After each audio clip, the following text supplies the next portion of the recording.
એ ચંપા, મારે તારું કામ છે ચંપા. તાર ઘરવાળો વયો ગયો ને ઓફિસે, તો હું આવું? તો ભલે હાલ. એ ચંપા, સાંભળ મારી વાત. ખીખી. અરે આવ ને રમા, તને ના થોડી પડાય. આવ રમા, હાલ આવ. બેસ. હું કેવું છે એલી તારે મને તારું અંગત કે ને? ખીખી કઈમાં મારો ઘરવાળો છે ને, મારે એની ખાસ અંગત વાત કરવી છે. ઈ મને દીવ જવાનું કે છે, અને મને મારો ઘરવાળો એમ કે છે કે મારે ત્યાં ઓફિસનું કામ છે, ઓફિસની મીટિંગ છે. પણ મને એમ લાગે છે કે મારા ઘરવાળાને હવે મારામાં રસ નથી, એટલે દીવ જાવું છે. હે ચંપા, તને શું લાગે કે ને? શું કરવા જાતો હશે દીવ?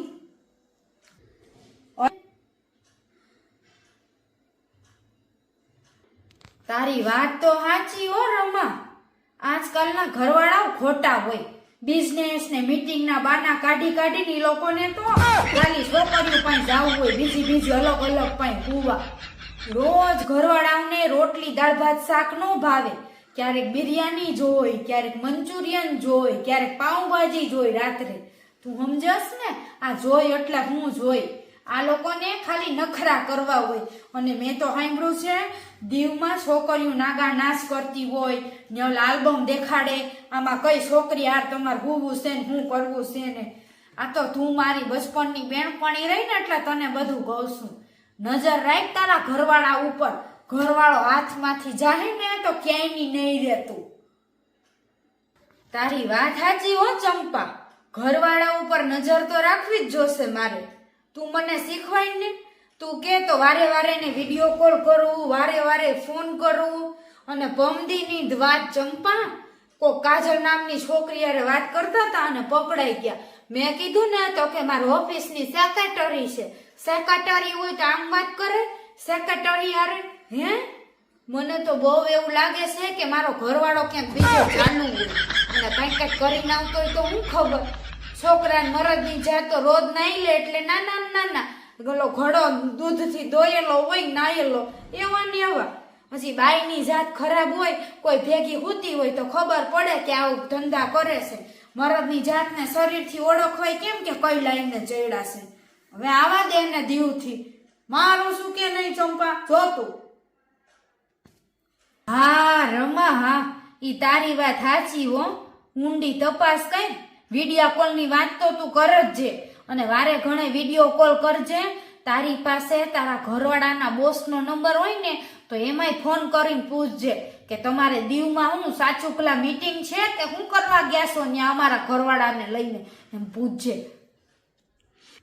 તને બેન રમા કઈ ખોટું ન લાગે તો એક વાત પૂછું?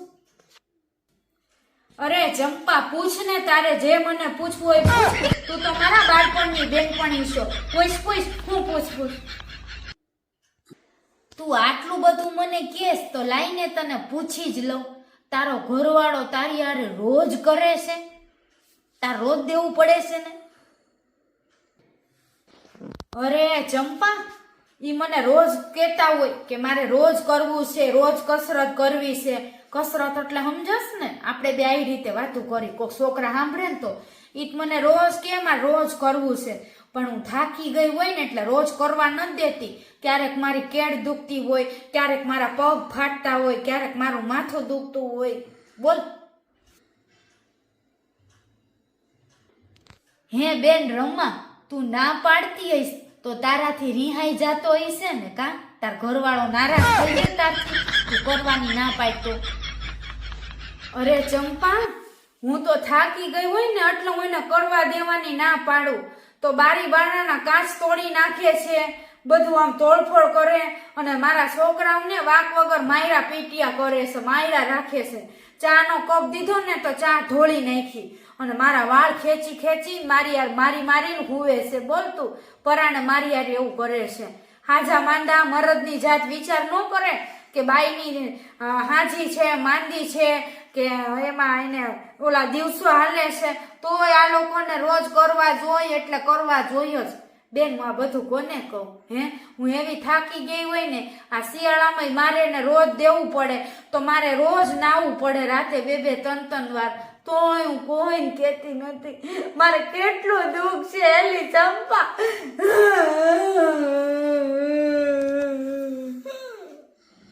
પછી હું રોજ કરવા દઈ દઉં એને ચંપા. એલી નકટી વાયડી આવું બધું મારું પર્સનલ પૂછસ. થોડુંક તારું અંગત કે ને મને. તારો ઘરવાળો તારી હારે રોજ કરે છે કસરત હો.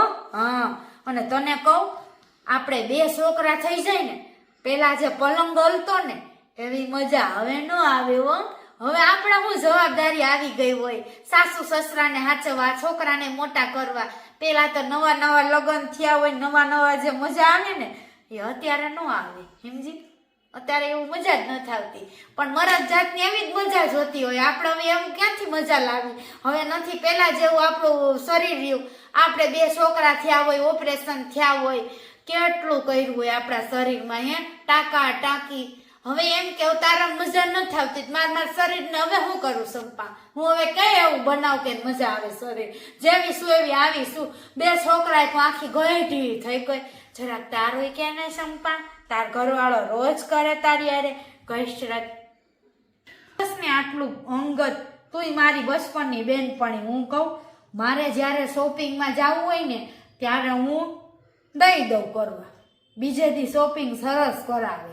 હવે આ લોકોને મારે સ્ટ્રીકમાં રાખવા પડે બેન નહીતર તો હેરાન થઈ જાય. આપણે કંઈક જોતું હોય ને તો આપણે એને ખુશ કરવાના. બાકી હું તો વહેલા હાર હોઈ જાઉં. તારા ઘરવાળાની જેમ અમારા એટલા શોખીન નથી કે મારવા માંડે બધું તોડવા માંડે ને. મારી એક બીજી બેનપણી હતી એનો ઘરવાળો અમિત્યો. એની ઘરવાળી એને રાત્રે કસરત કરવાની ના પાડી ને તો આ ઉસીકાના રૂ મોઢામાં ખાઈ જતો. રૂ મોઢામાં આખું ઉસીકું પીંખી નાખતો ને એના રૂવા મેં સામે ખાવા મળતો અને માથા ભટકાડતો પલંગ હારે એને બાઈને મારતો. પછી અમિત્યાની ઘરવાળી એને કરવા દઈ દેતી કસરત. બોલ એ ઘરવાળી મને કહેતી હતી કે મારા ઘરવાળાને ના પાડ્યું ને કરવા દેવાની તો આવું મોટું તોફાન કરે છે. મેં કીધું તાર ઘરવાળો ઉસીકામાંથી રૂ ખાતો હોય કેવો લાગે. હે બેન રમા આવી બધી વાતો તો હાઈલા રાખવાની છે.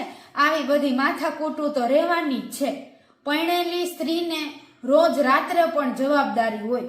સવારના ઉઠતાની સાથે ચા પાણી મૂકો, સસરાની ગરમ ચા કરો, સાસુ માટે ચા બનાવો, નાસ્તા બનાવો, છોકરાના ટિફિન તૈયાર કરો, ઘરવાળાના ટિફિન તૈયાર કરો, ઘરનું કામ કરો, દવા દારૂ ચીઠી રાશન પાણી.